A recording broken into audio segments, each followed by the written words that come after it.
Bienvenidos a Aprendiendo Juntos. El cuento de hoy es Ronquidos de Michael Rosen. Todo estaba en silencio en la granja. Perro estaba dormido.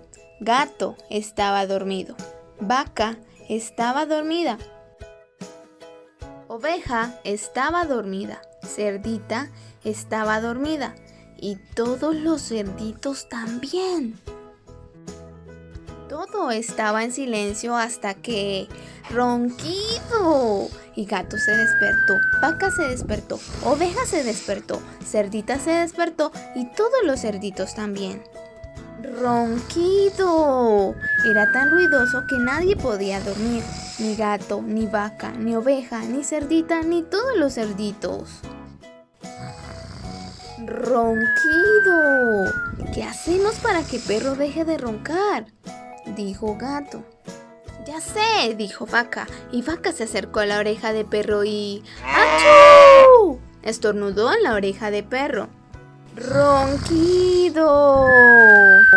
Ya sé, dijo oveja, y oveja se acercó a perro y gritó en la oreja de perro.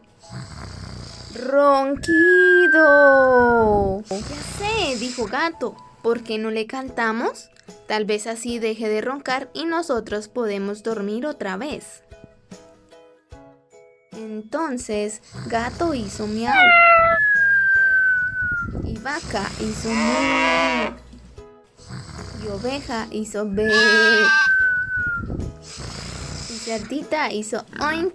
Y todos los cerditos hicieron oink, oink, oink, oink. ¡Ronquido! Luego, al salir el sol, Gallo se despertó y cantó ¡cocorocó! Y Perro se despertó sobresaltado. Se fue corriendo por el camino después de un sueño tranquilo y reparador.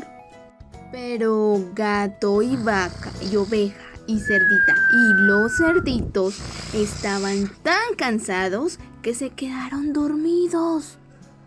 Y colorín coloretas, este cuento no tiene más letras. Si te gustó, dale like y suscríbete para que sigamos aprendiendo juntos.